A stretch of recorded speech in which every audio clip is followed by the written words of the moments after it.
So, good morning. Good morning. And let me remind you where we stand. It's a series of lectures trying to formulate a story about the history of Jewish and Israeli art with the perspective of the body. And we are now continuing our voyage to explore strange new worlds and new civilizations and boldly go in. I always wanted to say that. Never had a chance. No, this is too bright. This is too dark. For the video, can you see it? Turn it off. Perfect for the video. Yes, that's how. And we are continuing to survey Israeli art as it is annexed into the fold of the postmodern era, as it is being absorbed by a new epistemological thinking machine. We are doing this as we are trying to understand how Jews and Israelis are thinking about their bodies and their sexuality and their corporality in art. Maybe this work that opens the lecture, it's a single frame from a video by Sigalit Landau, will be our guide to this new land. What she did was that, you know, those games where you have this hula hoop and you twist your hand. Yeah. So she made a hula from barbed wire. And she played dances with the barbed wire for a while, and she bleeds terribly to it. No kidding. And this is a very beautiful video for several reasons. It's a key work. It's a key work, and I think it's one of the most recognizable images of Israeli contemporary art. And it's a key work because it represents a form of the body that is not that of the state, not that of national theories, but a personal experience. It represents an idea of femininity that has something to do with the postmodern age. It represents a combination of stuff, of things like play, being a child, but also sexuality. Something taken from the art of the old masters. It has a Christian tone to it, maybe the crown of thorns. And it has, you know how feminism in the 20th century was basically two different things. One thing is the claim that there is no such thing as a woman. Nobody is born a woman. Some people are either born male or female, but a woman is a social construct. And you are being slowly educated to become a woman by giving you dolls instead of toy guns and dresses instead of pants. And a woman is a social construct, and it's a role-playing, and it's a disguise that you wear, it's an outfit, it's haircuts, etc. And there's no such thing as a woman, and our sexual identity is different. There's a difference between sex and gender. These are two different things. And you can be a woman, but you identify yourself as a man. You can be a man that identifies, etc. So this is one theory of feminism, that we have the male patriarchy of oppressing women used the idea of beauty and the idea of femininity to control women, etc. This is one story of feminism, but there's another story of feminism at play. This is the story that feminism is the claim that there is such a thing as a woman, and that women are a certain quality of a human experience. Women are circular, while men are linear. Women are more attached to nature, the seasons of the year. They have periods. They are maternal. They have something to do with the earth. and Mother Earth, and they dances with the wolf. No, they run with wolves and whatever. So this is a completely different story. Now this image of Sigalit Landau, the bleeding woman being a woman Christ, and the connection between play and sex on the background of the sea, women and water, women and circularity. It's like, it's in all mythology, it is one image that holds an entire mythology of womanhood, I would say, with the pain and suffering that it involves. So this will be our image to start. But let us just recapitulate and let us start from where we just left. This was the image that opened the last lecture, and we didn't speak of it, not at all. So we'll start with this. This is an image. Wait a second.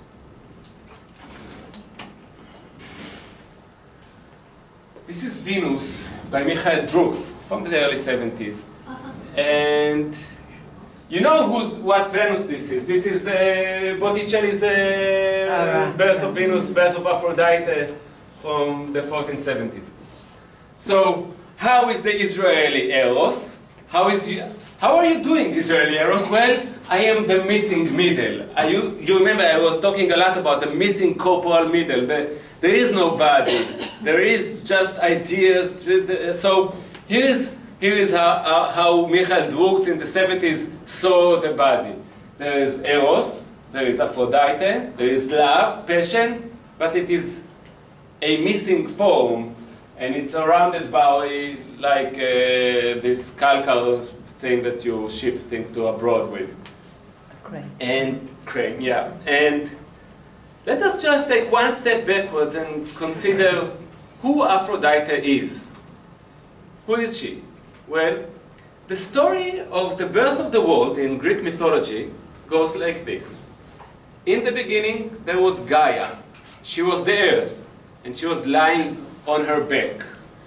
On top of her, constantly enjoying himself, in a complete state of jouissance. A complete jouissance was Uranus, the sky.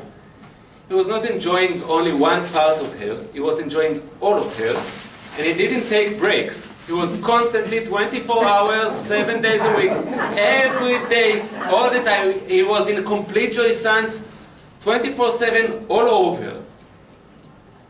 The Greek mythology tells us that when there is a complete jouissance, complete enjoyment, there is no world. If you're in a couple, if you have your husband completely enjoying himself, 100%, you are not existing in that, there's no world. For a world to exist, somebody needs to give up his omnipotence, his all-powerfulness, his complete enjoyment. So she's giving birth to sons, to children, but they have no world to exist in, so they are being born inside of her. One of her sons is time. And time is Chronos, and he has a scythe, it's the crescent of the moon. And he does what every good boy should do, he cuts off his father's penis. So naturally Uranus is pretty alarmed, he goes, "Ah!" like this, and in the space between the alarmed sky and the earth lying on her back, there is the world. So the root of the world is castration. As long as there's omnipotence and no castration, there is no world. This is the Greek message to us. So, you're probably asking yourself, just put it on silent. So you're asking yourself, hey, but what happened to the flying penis, right? You must ask yourself this. So it flies. And it plunges into the sea. And it emits white fluid. It's the foam. It's the froth of the waves. From the froth of the wave comes the daughter of the froth, Aphrodite. She is being born from the froth of the waves, from a penis cut away from the sky. In Jaffa? No, in Cyprus. So, I think in Cyprus. So let us see the picture completely. What is love? What is erotic passion? What is eros? What is Aphrodite? To the Greek, it is what is being born from castration meeting the ocean. Because the Greek they thought, they don't longer think this, but they thought, the ancient Greek thought that for love and passion to be, there needs to be castration and the flying penis being plunged into the sea. So, once you have this story in your mind, what is missing from Israel in the part between 1967 and the 73 Yom Kippur War is castration. It's the sense of Israeli omnipotence from the Six-Day War that we are seeing in the lack of eros. And let me just say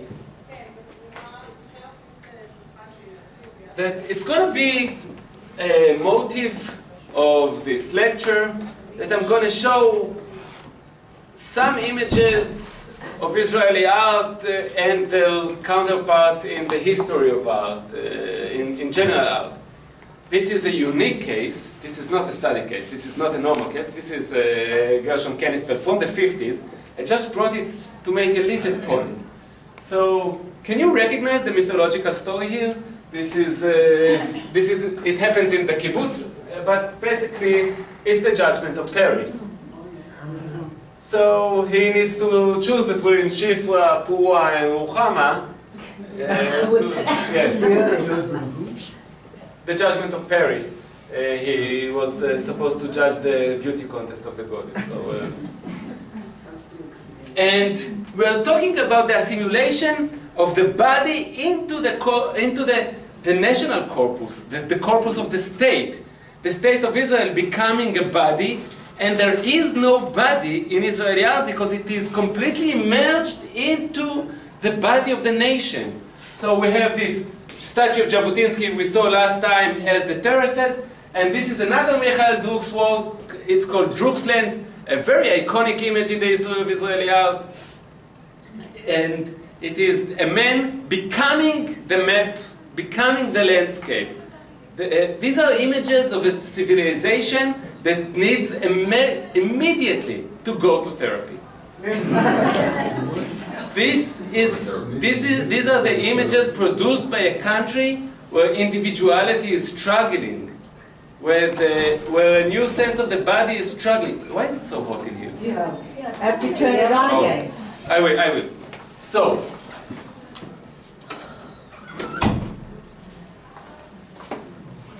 the beginning of Move the chair. The beginning of the process that we speak of today, that is our topic for today. Do you want to mind? Okay. All right. All right. Let's go on, please. Okay. Maybe manage. We should draw your attention to the process, the political process of the late 70s and early 80s. A new wave of conservatism washes over the world.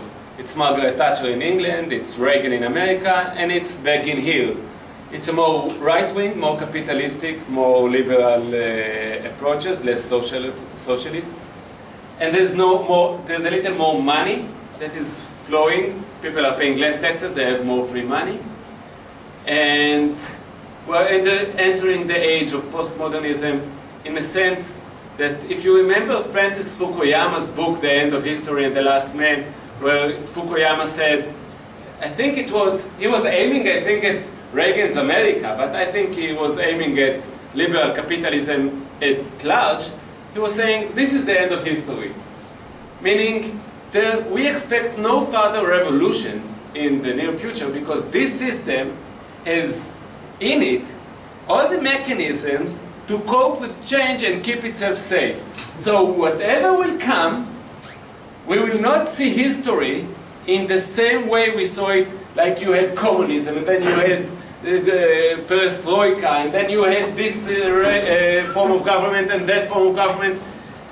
What we're going to have for the rest of Western existence is the same form. It will be some kind of liberal democracy with a small pendulum movement going a little to the right in this election, a little to the left in that election, but we have no longer a history.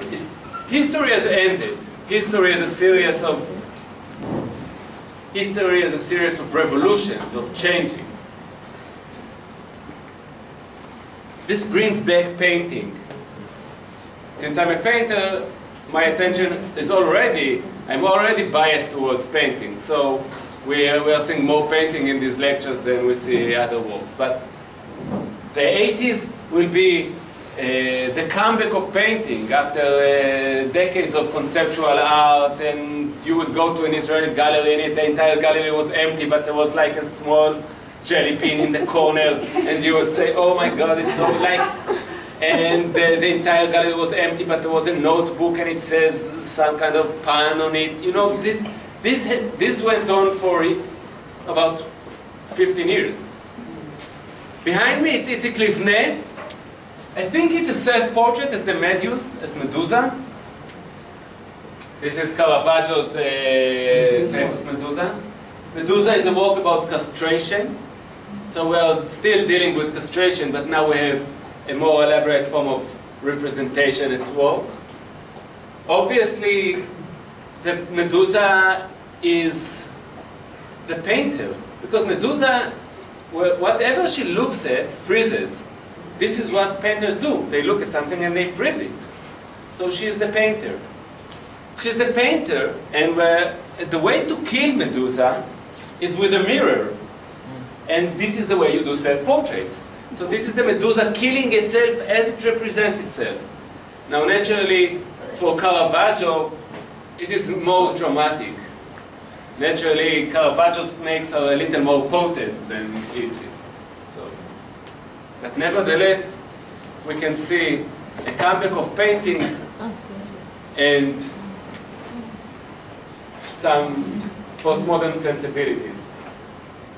Also, postmodernism is a time for a civilization to re-evaluate its systems and the mechanism of knowledge/power. You know how in modern times we thought that knowledge was objective, just scientists found out how things are and it's objective. But postmodern people are very suspicious of this, and they know that behind every knowledge there is money. Somebody paid for the research. And the relationship between power and knowledge, like in the writings of Michel Foucault, etc., has come under serious scrutiny. This is a work by Meir Gal. It's called 9 out of 400 or something. And in this work, Meir Gal holds the 9 pages that are dedicated to Sephardic Jews in the history of the Jews taught in schools. So, this is the entire book that is taught in schools about the history of the Jews.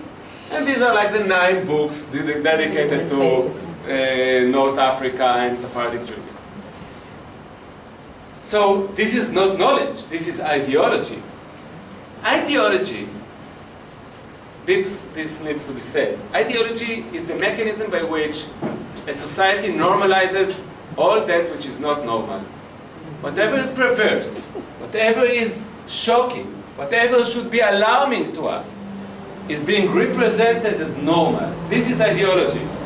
If you live under Nazi ideology, it is normal to kill Jews. If you are a cannibal in the forests, it's normalized that you eat your neighbors for supper. And every society takes the atrocities that it makes and normalizes it. This is what we call ideology. Just the other day, I was listening to a commercial in 88 FM.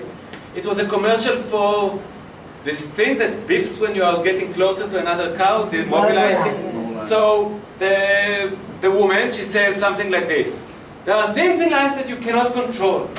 My son came back from school and he was playing soccer and he fell I cannot control this. My daughter came back from school, her girlfriends insulted her, she was crying, I cannot control this. But there's something I can control, it's the car, it's the Mobilite, so buy Mobilite. But this is not just a commercial for Mobilite, this is ideology. Boys play soccer, girls insult one another. So in this very subtle way, you think you're getting a commercial for Mobilite, you're getting ideology. And this is not normal. This is perverse and evil. Women do not only insult one another. Some women are nice. Boys don't always play soccer. Some boys don't like soccer. This is presenting as normal a form of sexual binarity that is no longer normal for 25, maybe 30 years now. So, Mergal represents to us a concept of revisioning what was taken for granted as the nature of knowledge. And he is doing this in the form of another Caravaggio masterpiece, the Villa Borghese David. As you all remember, Caravaggio, 28th to May 1605, murders a person and he runs away for his life. And he's sending this picture of David and the head of Goliath, which is a self-portrait, another beheaded self-portrait dealing with castration. By the way, if somebody is missing the connection to castration, let me just point the sword to the unzipped middle of the pants here. So Mergal is attributing to himself, is taking to himself the visual association to Caravaggio's castration, maybe to tell us about knowledge castration. So we have an ongoing theme here of awakening towards what was supposed to be the transparent medium of knowledge. And maybe this needs to be said once more about postmodernism. Because postmodernism is being used now in political arguments all over the world, this Jordan Peterson trend. So let me just say that. Postmodernism is more than anything else the collapse of the meta-structure of arguments, the belief of people that they can identify themselves with the meta-narratives of their civilization. Big narratives of emancipation. Communism will emancipate us from class struggle.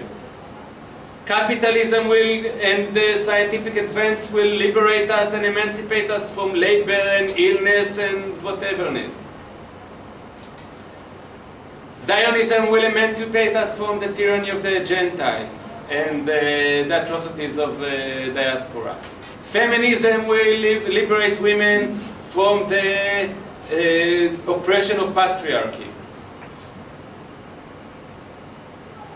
Enlightenment, reason will emancipate us from prejudice and stupid beliefs in stuff that is no longer true and whatever. All these meta-narratives of emancipation have collapsed, one after the other. We no longer have feminism as one meta-narrative of emancipation. It collapsed into many little different feminism, small narratives.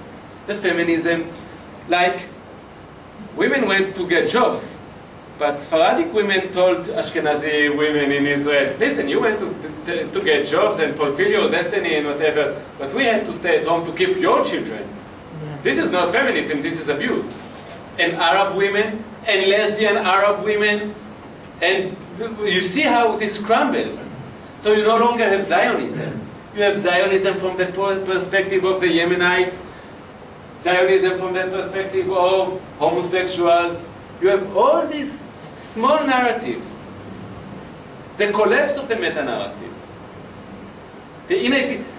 In modern time, every once in a while, somebody would pick up a huge flag of a new utopian idea, and he would run towards the hills, and millions would run after him. Nowadays, if you pick up a flag and run, you would shortly find that you are running by yourself. Nobody's running after you. Nobody's joining a big cause.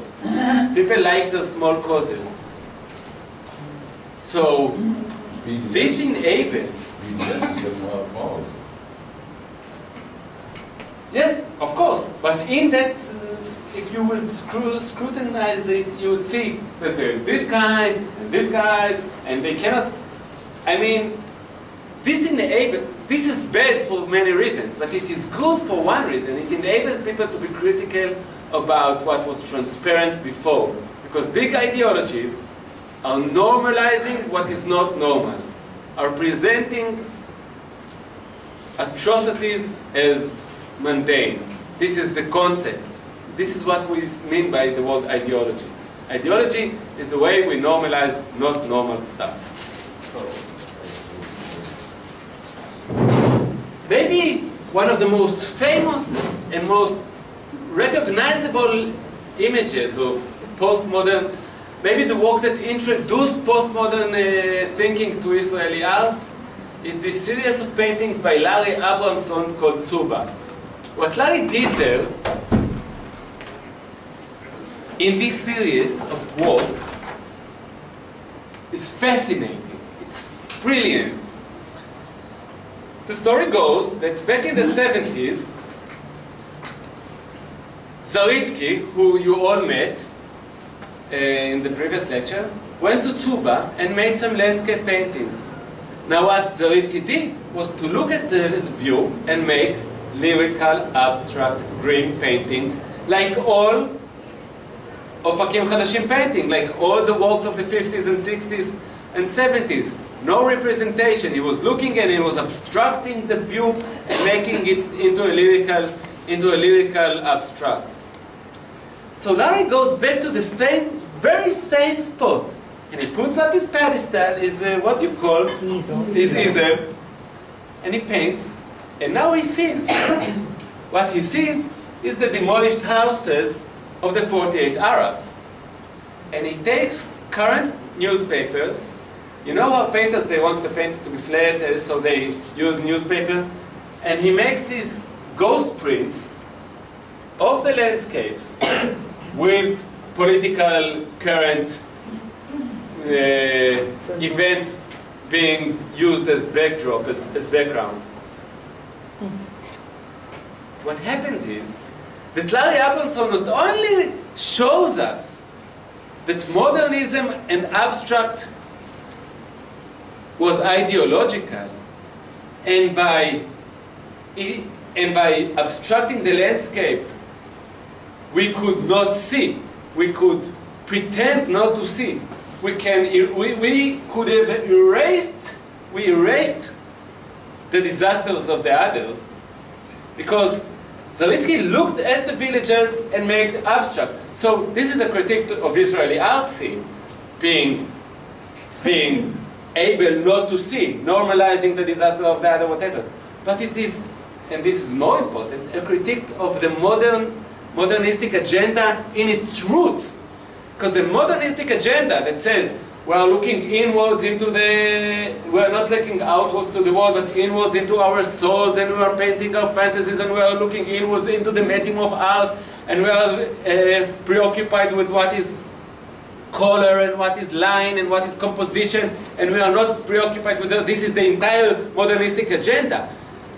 Abramson is representing to us. Suddenly I feel like this is not working. That's working. It's okay. working. Abramson is representing to us the modernistic project as a project of scopic regimes. What? Something is scopic regimes. Somebody is controlling the way we see. Somebody is controlling what is visible. By making the history into abstract, you are participating in erasing it. So suddenly, we are no longer at war with East Asia. We have always been in war with, you remember this 1984 line. So this series of works is key to understand introducing postmodern discourse into Israeli art, because it has enabled the Israeli art scene to use art once again, not for an internal discourse about flavor, about taste, about composition, about the personal life and inner feelings of the subjectivity of your own belly button, whatever, navel gazing. But it has to do with broader political issues, and art is taking its, like, the lamp and brightening the corners of ideology.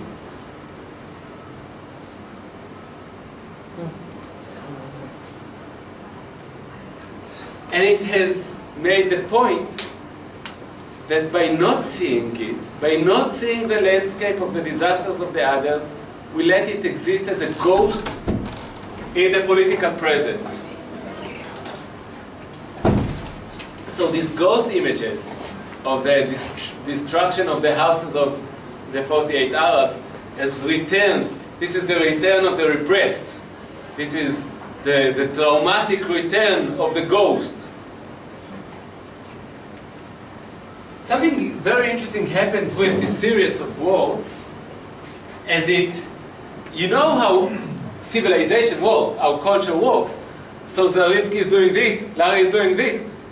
It is inevitable that another artist will fight Larry back, right? So this is a series of my works from 2013 that was exhibited in Mishkanot Sha'ananim and later in Ein Harod, a huge exhibition about Ofakim Chadashim, where I took Larry Abramson's papers that were in the same, not the exact same series, but a similar series, and I painted over them the Zaritsky gestures, making the point that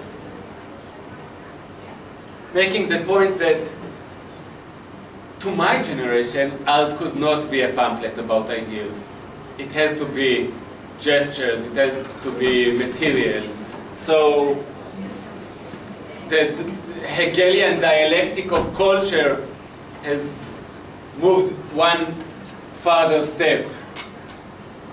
And so you had Zaritsky not viewing it and making abstract, and you had Larry viewing it and making it concrete, and then making it super concrete as it was the flowers, the black silhouette of flowers that he was printing over newspapers. And it was like all about how we took the flowers and we gave them Israeli names and whatever. And then I took his papers and I reworked them with passionate gestures and claimed that, okay, we need to revisit our past. Okay, we need to reevaluate our ideology. But art is not a newspaper article. Art has to be about passion and material. It has to be material. So you can see how civilization works. We will see more of me later, I think. Another place where we saw postmodern thinking enters into Israeli art is in the works of Eyck. We saw Eyck Livne's Medusa earlier, but I think what is very interesting to see is the way that Eyck Livne was introducing the thought of Jacques Lacan into Israeli art. We talked a little about Lacan last time, and I will just remind you what we were talking about, that Lacan was thinking that we live our life in three different registers, three different planes, the real, the imaginary, and the symbolic. Do you remember this? Mm-hmm. Did you change people? No, same thing. So for Eyck, it has something to do with what art is all about. Here, in a series of paintings that were exhibited in Tel Aviv Museum, we see like a comic strip story about a kid throwing a stone through the window of a woman, the stone turning in midair into a skull, and the woman falls over, and the skull breaks her vase with flowers. So it's like a little plot. There's a little story going on. What is this story about? The story is about what is the role of art. The role of art is to introduce the skull which is the real, which is the consciousness towards the inevitably coming of your death, of all of our death. We are here in the age of no spoilers, but let me give you the biggest spoiler of them all. We are all going to die. Spoiler alert. And what we need from art, Eyck thinks, is like like a vaccine, that you get a little bit of the real into the bloodstream of your imaginary and symbolic. A weakened virus of the real, so you can live your life. You need to meet God. You need to meet death. You need to meet love. But in an air-conditioned, nice room of the gallery. When you can take it in and not go mad. So the artist is the kid who throws the stone and he makes her meet with the skull. And what you see here, that he breaks the window of her symbolic bourgeois, everything has a meaning life, into the real of nature, of the sublime.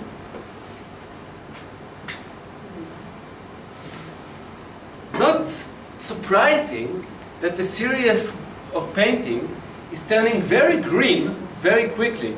It's the same green of Israeli painting ever since. It's the green of Zaritsky, Streichmann, Stimatsky. It's the same green of the abstract, lyrical abstract that everything is all about here for 50 years. And the skull is painted a little more realistic than the woman, because she's a little more real. This is more evident, I think, in this painting, where she is a cartoonish figure. In the symbolic, she symbolizes the woman, but this is the real meeting with death. So these pictures, in my interpretation, we all need to remember this. This is just my interpretation. It is possible that Eyck will come here and say none of it is true. Yeah. It is very possible. But in my interpretation, this series of work is suggestive of the idea that art has a job for us. Art is not a political pamphlet for Eyck, but it's not about expressing your emotions. Art is about allowing the audience to meet with the real. All this material of life that is impossible to symbolize. All this material of life that is impossible to pronounce in language, to articulate in words. All this material of life that is beyond our understanding, but we need it for our mere existence. I remember how Jung, in one point, in one of his books, Carl Gustav Jung writes, the disease we suffer from is the lack of religion. We are suffering from lack of religion. And more than anybody else, the people who suffer from lack of religion is religious people that are exposed to religious rituals and life, but not to content, not to spiritual content, not to the divine itself. Because the divine will make you crazy. So art gives you a meeting with the divine, with death, with the real, but small, nice. Defanged. Is that more? Defanged.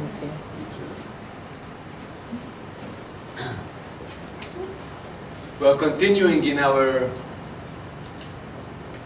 like there's a leitmotif in this lecture of putting one next to the other, the ways Israeli body appears in art, next to the Christian art, next to Old Masters art. Because one must realize, the history of art is Christian. Art is something that Christianity did. And as we have well established in the first lecture. And the content of Christian art is the body. You need to, this sometimes eludes us. We sometimes forget this. But the body of Christ must be real. His suffering must be real. Christ is not a symbol. Christ is not a God. Jesus Christ is a person. And for Christianity to have meaning, his suffering must have been real. If Jesus Christ was a God, and the Romans would take him to the cross, he would shoot lasers from his eyes and kill them. Right? If he was all-powerful. for his suffering to be meaningful, he needs to be a real person. Otherwise, it's a charade. Otherwise, it's a pretend game. He pretends to suffer, and then. But this is not how Christianity works. Christianity works under the assumption that there is a bank account of suffering and good deeds. And we are overdraft. We have a minus in our bank account, and we owe God good deeds. So God figures out, for some reason, I don't know why, that the way that even the score is by him sacrificing his only son. This is what is the story. This is the story of Christianity. And this sacrifice is meaningless if his son is all powerful and is magic and he doesn't suffer. So, at the pinnacle point of Christianity, God himself is an atheist. He's on the cross and he cries to God, "Why have thou forsaken me? There is no God, I'm all alone." If he's faking it, it's meaningless. It's only meaningful for 1 billion Christians if he really suffers and really questions if God is going to help him. Wow. Okay? So, this is the history of art. The history of art is presenting the true corporality of Christ. This is Caravaggio, the Doubting Thomas, from 1602, I think. So Jesus died and then he came back again. In the words of the once great Bishop of Canterbury, the resurrection of Christ stands in contrary to human experience. I think he was burned for saying that. And Thomas is not buying this. Thomas says, "Well, I don't believe it's you." So Christ says, "Listen, it's me. You can see my wound." But Thomas is not believing his eyes, because Caravaggio is a painter and he is very preoccupied with what we believe our eyes. He is creating illusions for living. He knows that we cannot believe our eyes. So in what must be one of the most pornographic images in the history of Western art, Thomas takes his red, stiff finger and digs it into the moist lips of Christ's wound. If this does not remind you of sex, let me tell you there's a different lecture for people with no sexual associations. It's in room 305. So, different lecture. So there's an emergency. There's an emergency in the describing of Jesus' corporality and eros. This is a work by Ophir Dor. He no longer lives in Israel, but probably one of my most favorite Israeli painters ever. And in this work, the doubting Ophir Dor, the doubting painter, cannot believe his eyes in front of the woman's body. So, what we are seeing here is not only a return to painting, not only a return to representational art that is representing stuff, not only the return for figure painting, but we are seeing the return of eros, the return of body, the return of sex to Israeli art in full-blown power, in full power. And what the artist wants is to penetrate with his finger, because his eyes are not enough. And this is, I think, the drama of all painting. We are creating paintings, but we feel that there's another layer of existence. The solution, of course, is what we see with Rembrandt, that the picture becomes a body. What we see with Lucian Freud, that the picture becomes a body. For Ophir Dor, in my understanding, Eros has changed, Eros has replaced God. Well, I must say, this is not the first time we've seen Eros replaces God. You know where we saw it most eminently? In the theories of Freud, where sex replaces God as the cause of all human desires and affects. What is this God that Freud substituted with sex, with the sex drive? It is the God of the Old Testament, which is on the one hand sublime, but on the other hand always morally dubious. He's always like, why did he have to kill all these people in the flood? Why did he have to kill all these people in Sodom and Gomorrah? Why did he have to kill the firstborns of the Egyptians? Why did he have to torment Job? Why Auschwitz? I mean, okay, we get that you're angry with us, but why like this capricic, like this child in the supermarket that doesn't get candy and throws himself on the floor crying? Like, why this capricic behavior? Why not like this moderate little punishments here and there? So, this is Eros in the Freudian diagram of the human psyche. Of course, this all happens in a library. I hope you didn't miss this, because it's about knowledge. You know how in Hebrew, in ancient Hebrew, the word for sex is knowledge?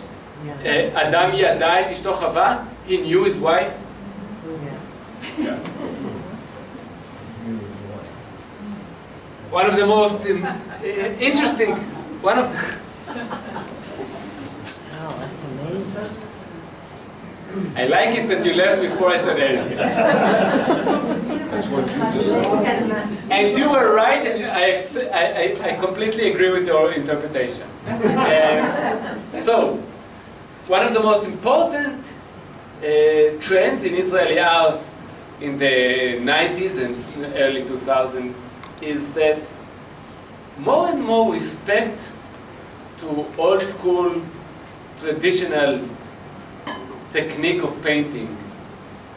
You see, when I grew up, Israeli painting was disrespectful towards technique. If you knew how to paint, by definition, you're an amateur Israeli painter. Because if you are a professional Israeli painter, by definition, you don't know how to paint. Because who are these people that know how to paint? These are Dodot, you know, all senior people, Sunday painters taking classes. But real painters, they don't know how to paint. They take the little dict, the little plywood, and they take some pencil, and they go like this, and they kick it, and hit it with the hand, and there's a painting. So, if you really know how to paint, you must be an amateur painter. But slowly and gradually, Israeli art is connecting to the history of art. It's responding to the Medusa, it's responding to the beheading of Goliath by David, it's responding to Doubting Thomas. Slowly and surely, Israeli art is more and more viewing itself as a link in a chain of the history of general history of art. So we need to learn technique. And this is represented most prominently, most obviously by the Jerusalem school. Israel Hirschfeld comes here at a certain point and he establishes the Jerusalem Studio School. And Israel Hirschfeld teaches them old masters technique. Some of them will never leave this. Will take this technique and will always paint pears and apples for the rest of their lives. But some of them will take this technique and go back to the central scene of Israeli art and will bring this knowledge to art. This is a work by Israel Hirschfeld.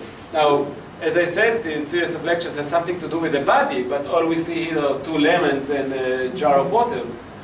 But as evidenced by the laughter that this image evoked, it is about the female body. The 2 lemons and the upside down triangle and the water and... Your phone is ringing. Your phone is ringing. So how is the realistic... Somebody needs to find the phone and turn it off. Your phone is ringing. So how is the realistic approach to the body? Well, it's by painting jars of water in lemon, of course. Maybe I should say this. There's a little difference in our world between the hysterical and the obsessive personalities. So, let's say a hysterical person and an obsessive person go out on a date. Okay? Not with each other, each of them to a different date. And they come back and I ask them, how was your date? So the obsessive person, he tells me the truth because he's obsessive. He tells me all the truth of the date. She came at 8:35. She had 10 buttons in her shirt. She drank 33 cc of water. She had 2 shades of blonde in her hair.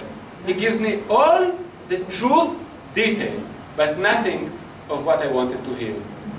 The obsessive cannot tell me the truth. He uses the truth to lie to me. He's so obsessive about the details that he's not telling me how did it go with a woman. The hysterical person, on the other hand, lies. He tells me nothing that is true. How was your date, man? You will not believe this. But 5 minutes after the date started, the entire Swedish bikini team came to the restaurant and started splashing waters one on another, and dude, this didn't happen. But the lies of my hysteric friends are telling me the truth. By telling me that the date has become circus, he's telling me, listen, I felt sexual anxiety and I felt that I was afraid and it was awkward and it didn't go so well and I had to go home alone. He tells me this by lying to me about the Swedish bikini. So, art, sometimes art uses hysterical strategies. By lying to me, lying through the teeth, art gives me the truth. So the truth is, yes, lemons, yes, the truth is sex.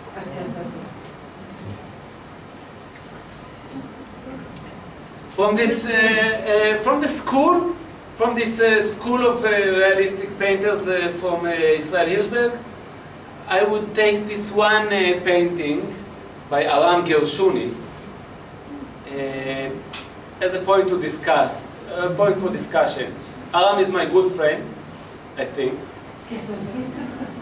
and he's the son of the late Moshe Gershuni that we will dedicate the last lecture in this 4 lectures. The last I will talk about Moshe Gershuni, and he's the son of Gershuni. Gershuni is now deceased. And in this painting, he paints his father in a red shirt. And I would like to claim that the only way to interpret this painting is by looking at it as a symbolic murder of the father. Why is that? Because the only way for an artist to establish himself, the only way for an artist to make a name for himself, the only way for an artist psychologically to feel that he has a place in the world is to outgrow the shadow of his masters. In this case, the enormous shadow of his father, who is without a doubt the greatest Israeli painter, without a doubt the greatest Israeli artist ever, without a doubt and by far. Wow. As far as Michael Jordan is as far from any other NBA player. So if Gershuni is the artist of the complete expression, of complete pathos, of lying on his knees and scratching and crying as he paints, his son will be this guy. Wow. He is symbolically murdering his father. This is the most beautifully Oedipal, healthy process of creating oneself course, it is very important, it needless to say. I don't have to say this, but of course it's important to keep this symbolic. When you are dealing with, like when Rembrandt is murdering his father, symbolic father, Peter Lastman, when Velázquez is murdering his symbolic father, Pacheco, when every master is doing a symbolic murder of his old masters in order to create himself, to establish himself, this needs to be symbolic. So this is a very respectful and a very loving portrait of a man, of a man portraying his father. It's made with love. But the stylistic difference between them is so sharp that it needs to be interpreted as a symbolic murder. Maybe another form of the return of the body, of the corpus into Israeli art, we will find in works like this by Michal Shamir. I guess you all know Rembrandt's Dying Ox, right? Yeah. Sutin tried to paint it. So she makes a Dying Ox too, the most corporal work of art by Rembrandt. Rembrandt's work is about the body, it's about the flesh. Every stroke of Rembrandt's brush is fleshy. But when he paints the Dying Ox, you will see that the paint himself has become flesh, and that Rembrandt is obsessed with the corporality of painting. Here, Michal Shamir, she takes these candies. I don't know if you know them. Some of those candies look like sunny side up egg. Some of them are snakes and jelly bears, gummy bears. Yes, and she makes it from. She makes the works from candy. She makes the dying bull out of candy. The body returns, but it returns ironically. The body returns, but it's poisonous and artificial, because we're in the age of artificial bodies. Incidentally, I saw this work a few years ago. It no longer looks like this. Is it a painting? No, she really did this. These are the real candies. It deteriorated? Yes. Yeah.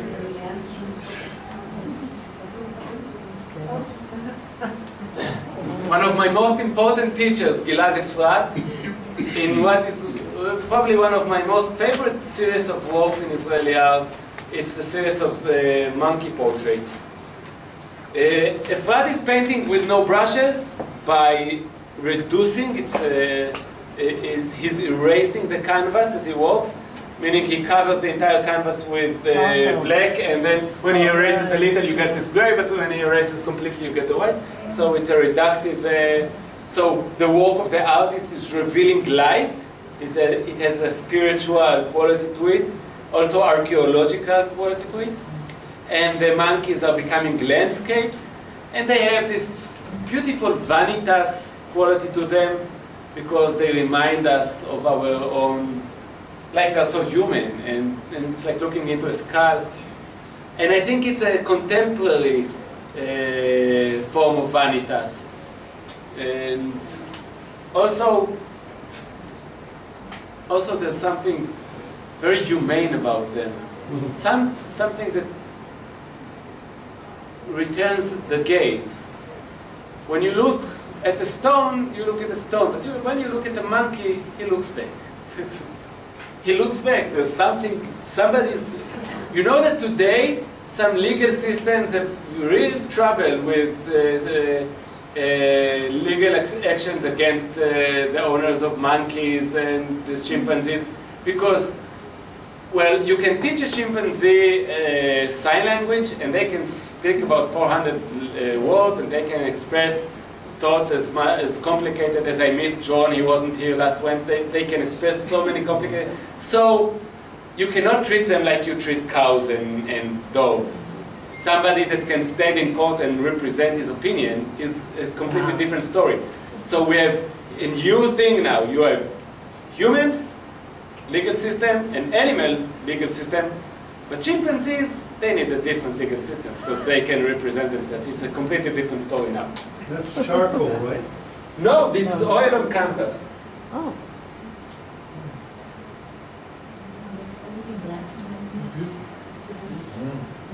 Wow. My good friend Ami Fajchevich, and I brought these works to illustrate a changing in the attitudes towards sex. You see, Israel was a very Puritan society in the 50s when you saw Gershom Kennispel's Judgment of Paris. He's sitting there with this small orange, they are all dressed in kibbutz clothes with their rubber, what do you call this? Boots, rather boots, you know, to walk, so you can walk in the shit between the cows, and sex was out of the table for many of the time, and this Under the table. Under the table, yes, and this Michael Druks, no Eros, no Aphrodite in the box. But now sex is once again in the center of attention, and this is the return of sex in these beautiful aquarels by Ami Fajchevich. But this is not nice sex. This is not loving, romantic sex. This is animal and perverted, and he's sticking his finger and biting her as she is clawing herself to bleed. So I think we have the feeling that, like, the story went from beginning to end with no middle. There was no part in the middle where people just had normal representation of erotic life. That was the story of most of the Western civilization. And this is my good friend Suki Garbian, one of the artists of which I said that they went to the Israel Hirschfeld school, they took the technique there, but they brought it back. This work is called Mars Kaful, the double Mars, it's a pun.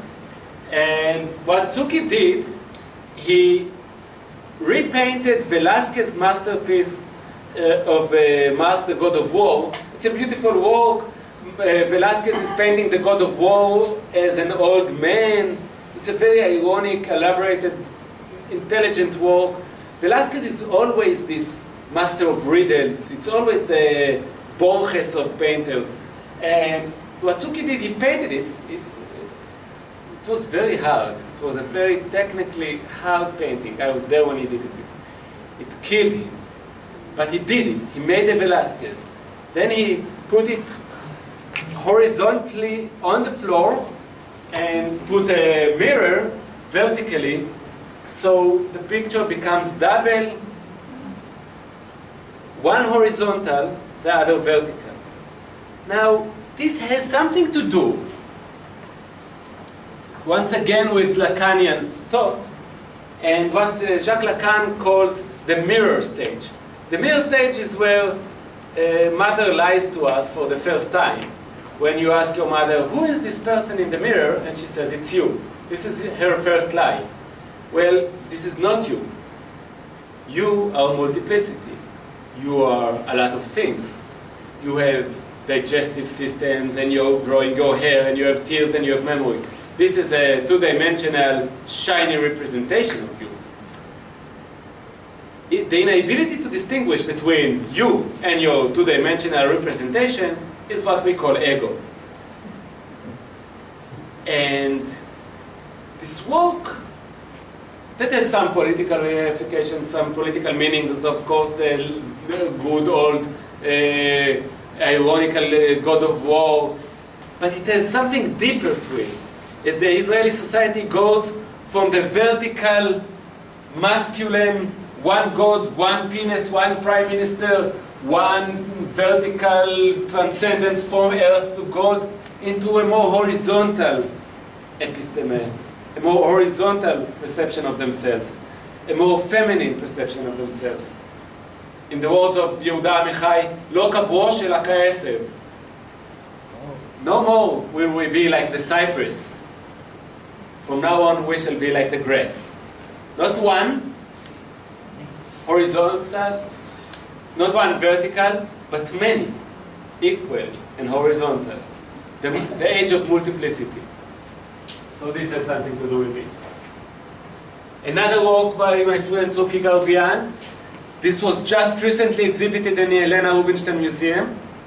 In this work, what he did, he took some X-rays and radiograph pictures that they take of old masters' work, and he repainted them in charcoal on paper.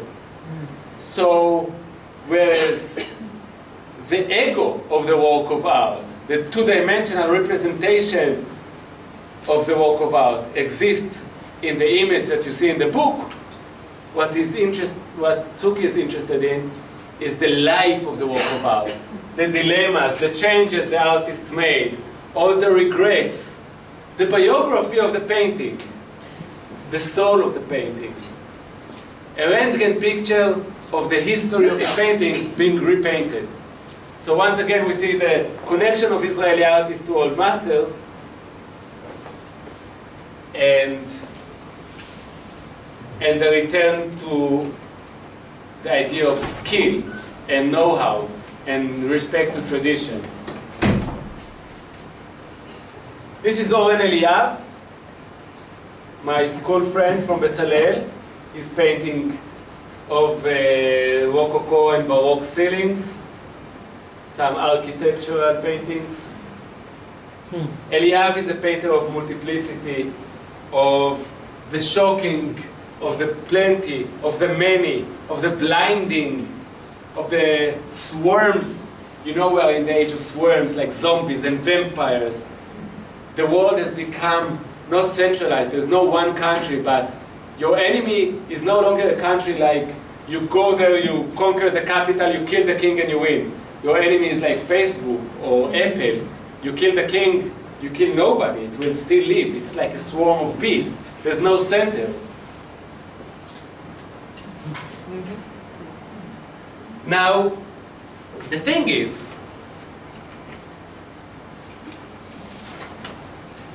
to conclude our talk, the thing is that every artist likes to think of himself as the end point of the history of art. Every great artist likes to think of himself as the last stop of their train. Like he has the last word in an argument of 2,000 years. Being the case that I am giving this lecture, we will end by looking at some of my work. Now, I chose few works that I think has something deep to do with the themes of these lectures.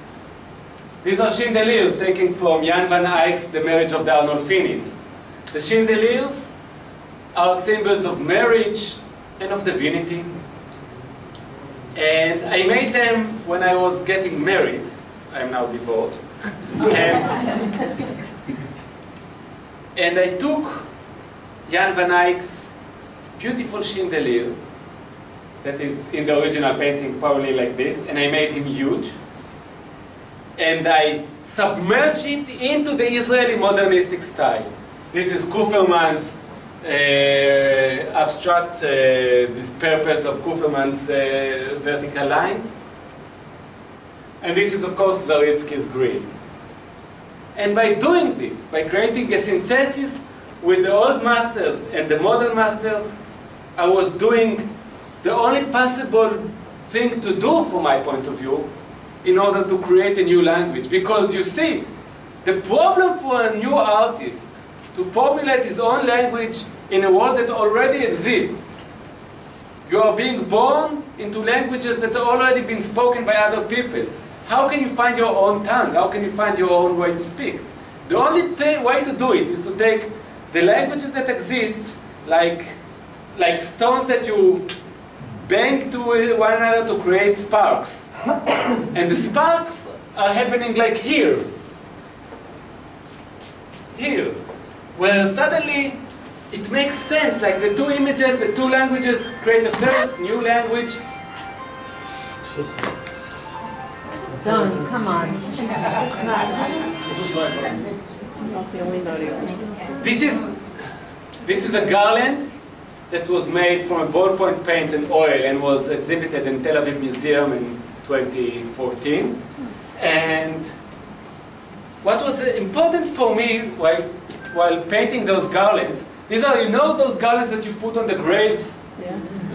Yes, I used only flowers and fruits that grow in Israel, like the pomegranates and the grapes and whatever. So these are the fruits of Israel, and they are painted with this virtuosic ballpoint. You cannot make one mistake because you cannot erase it, and Baroque style, and they are clashed hard against the Kuferman abstraction of the vertical. You know, Kuferman was a Holocaust survivor, whatever. We will talk about Kuferman next time, so I don't want to spoil. But the clash between these two languages is so severe. It's like the particle accelerator. You know, that you crash particles of Israeli art and the classical art until you create something completely new, where you can speak your own.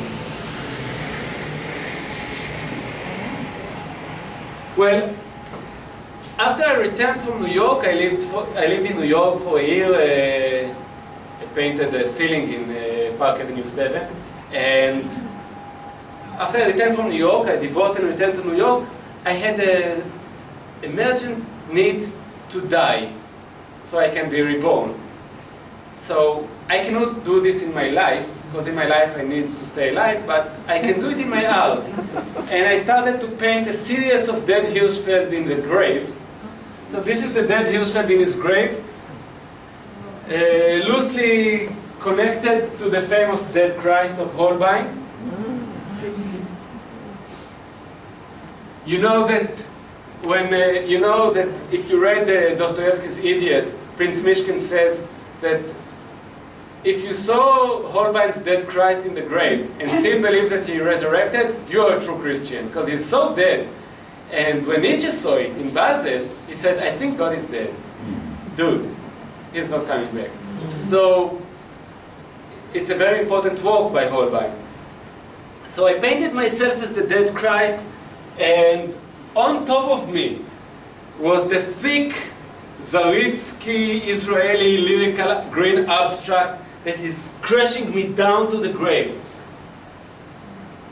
Later, also, all my work since I returned from New York was diptych, two canvases put together, because my life is no longer one. I had the chapter with my wife and a new chapter, and I cannot reconcile them. So all works are diptychs. But I later felt like maybe I'm not needed because our God has no body. So I made a series of the empty graves. And these pictures, if I'm allowed to say so about my own work, that have become somewhat iconic, are a true image of what Israeli art is now. A conversation about the body, but from Jewish perspective, nobody.